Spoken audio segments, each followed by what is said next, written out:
नमस्कार प्यारे बच्चों, सरस्वती विद्या मंदिर उच्च माध्यमिक विद्यालय पीलीबंगा की ऑनलाइन कक्षाओं में आपका हार्दिक स्वागत है। आज हम कक्षा 11 में हमारी हिंदी अनिवार्य की कक्षा है, जिसमें हमने पूर्व की कक्षा में हमारे रामनेश त्रिपाठी जी का जो जीवन परिचय है वो हमने जान लिया था। उसके बारे में विस्तार से हमने जानकारी प्राप्त की थी। आज हम उनकी जो कविता हमारे पाठ्यक्रम में संकलित है वो है पथिक। और यह पथिक कविता पूरी नहीं है, बल्कि यह एक खंड काव्य है, जिसका जो पहला सर्ग है उस सर्ग से ये हमारे यहाँ पर कुछ छंद हमारे पाठ्यक्रम में शामिल किए गए हैं। प्यारे बच्चों, यह जो कविता है पथिक जो खंड काव्य है, यह पूर्णतः कल्पना पर आधारित है। और इस कल्पना पर आधारित खंड काव्य में इनका जो मूल विषय है वो राष्ट्र प्रेम ही है, देश प्रेम ही है। और देश प्रेम भी कैसा, वो प्रेम पर आधारित देश प्रेम है।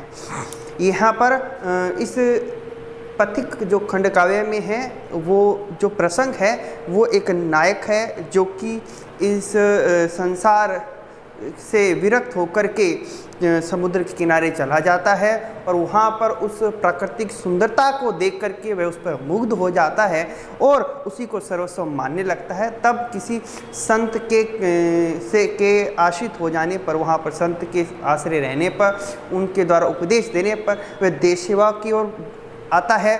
और वो जो देश सेवा के दौरान राजा से उसे मृत्युदंड प्राप्त होता है और वह मृत्युदंड उसको मिलने के बाद भी उसकी जो कीर्ति है, उस नायक की जो समाज में जो एक यश होना चाहिए, गौरव होना चाहिए, वो बहुत फैलता है।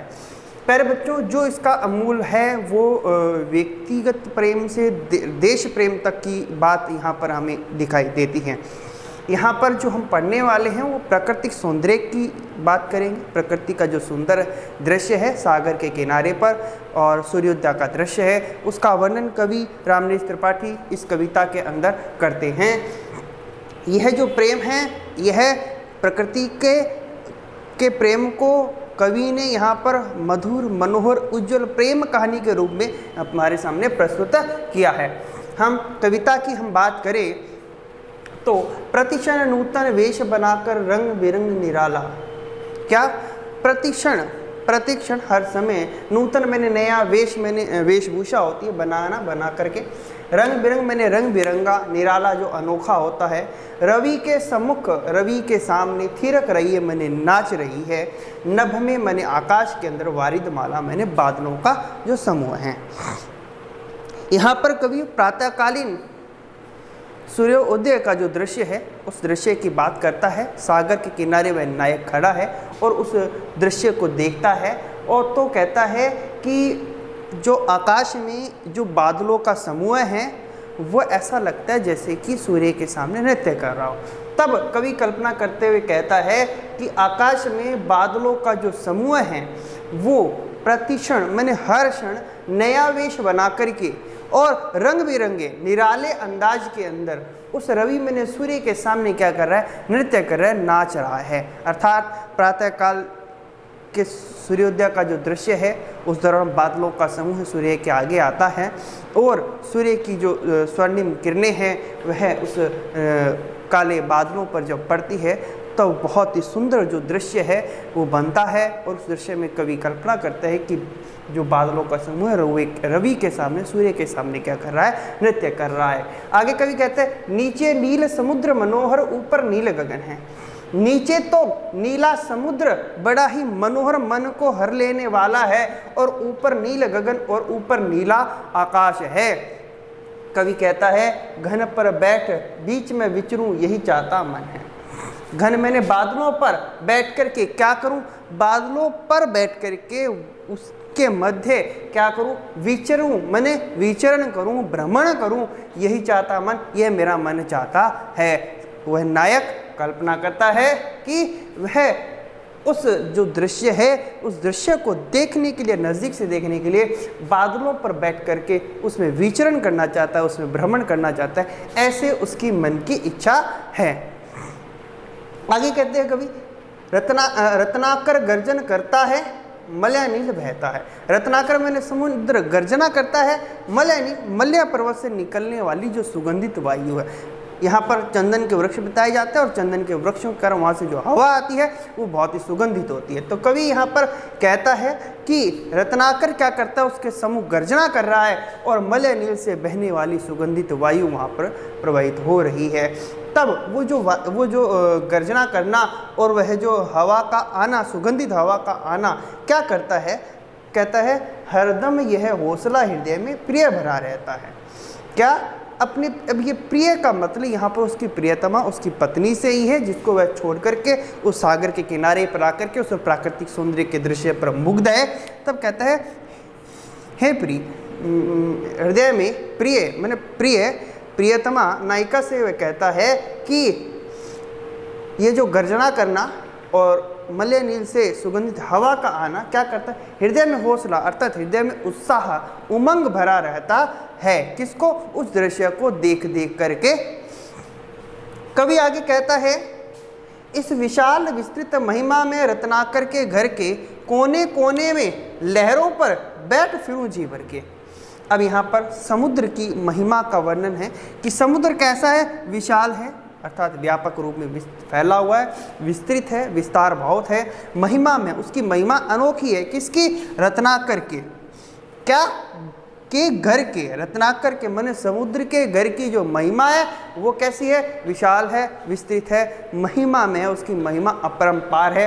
क्या करे, कवि चाहता है कि रत्नाकर जो समुद्र का घर है के कोने कोने में, हर एक के कोने में अर्थात वह हर जगह कहाँ पर, लहरों पर बैठ फिरूं जी भर के। उसके मन की इच्छा है कि वह उस समुद्र के घर के कोने कोने पर लहरों पर बैठ करके क्या करे, विचरण करे, क्योंकि समुद्र में लहरें उठती हैं और उसी से आवागमन अर्थात आना जाना होता है। इस प्रकार आगे कवि कहता है निकल रहा है जल निधि तल पर दिनकर बिंब अधूरा।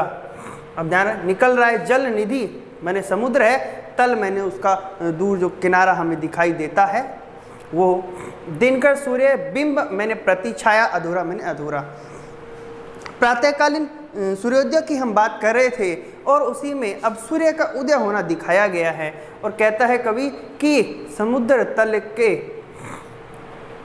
तल पर सूर्य का अधूरा प्रतिबिंब दिखाई देता है। अधूरा क्यों दिखाई देता है, क्योंकि वह अभी उदित हो रहा है, तो आधा बिंब अर्थात आधा सूर्य समुद्र तल में है और आधा समुद्र से ऊपर, अर्थात वह आधा प्रतिबिंब आधा उसकी छाया हमें दिखाई देती है।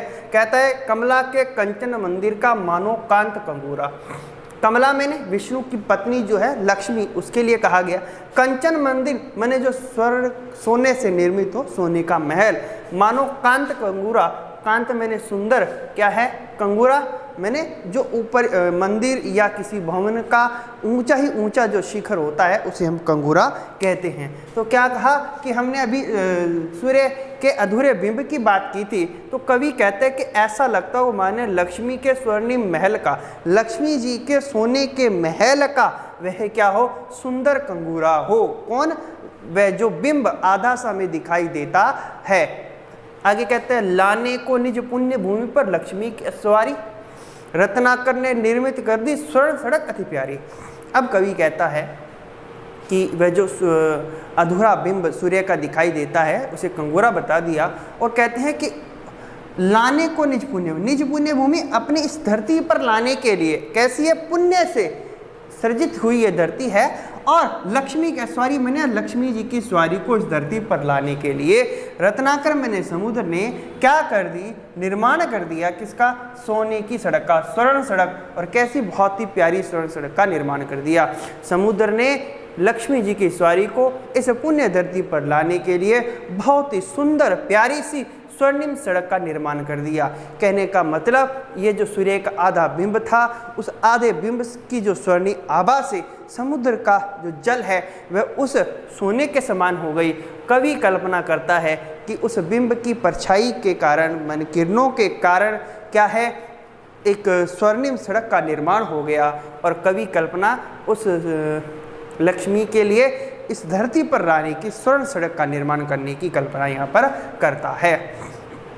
आगे कहता है कवि निर्भय दृढ़ गंभीर भाव से गरज रहा है सागर। अब सागर की गर्जना पर वह कहता है कि निर्भय डर से रहित है, उसे कोई डर नहीं है, दृढ़ स्थिर है, गंभीर गहरे भावों से भरा हुआ जो सागर है वो क्या है, गर्जना करता है।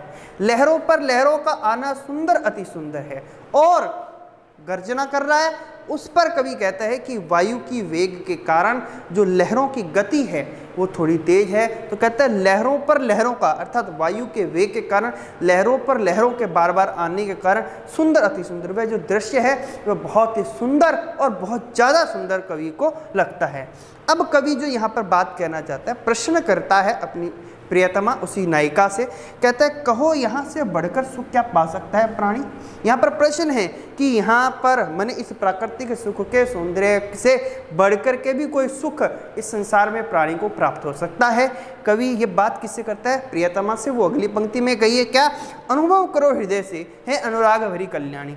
हे अनुराग भरी, अनुराग भरी मैंने प्रेम से भरी हुई, कौन, कल्याणी मैंने कल्याण करने वाली। किसको कहते हैं, अपनी प्रियतमा, अपनी पत्नी को कहते हैं कि हे प्रेम से भरी कल्याणी तुम अनुभव करो। कहाँ पर, हृदय से अनुभव करके मुझे ये बताओ कि यहाँ से बढ़ करके मैंने ये जो प्राकृतिक आभा का जो वर्णन कवि ने किया है, इस आभा से बढ़ करके, इस प्राकृतिक सुंदरता से बढ़ करके सुख का, इस सुख का क्या पा सकता है प्राणी। क्या इस सुख के अलावा कोई इस संसार में सुख है जिसको प्राणी क्या कर सकता है, प्राप्त कर सकता है। तो कवि के हृदय से जो उत्तर है, नायक के हृदय से उत्तर है वो है नहीं।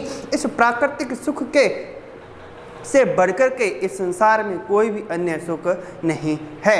इस प्रकार इस कविता में हमने अभी सिर्फ 4 छंद पढ़े हैं। बड़ी सरल भाषा प्रतीत होती है और है भी, और हरिगीतिका छंद का प्रयोग करके कवि ने मानवीकरण, उपेक्षा, उपमा अलंकारों का प्रयोग किया, प्रश्न अलंकार का भी प्रयोग किया है, जिससे यह बड़ी ही सरस जान पड़ती है और बड़ी ही मनोहर है। प्रकृति की सुंदरता का वर्णन, सुंदरता की आभा का वर्णन यहाँ पर हमें देखने को मिलता है। इस प्रकार आज की कक्षा में इतना ही। यह भाग 1 था, मैं पहले ही बता दूं, पथिक भाग 1 था, और दूसरा भाग इसके इतने ही जो छंद हैं वो शेष हैं, वो अगली कक्षा में करेंगे। आज की कक्षा में इतना ही, धन्यवाद।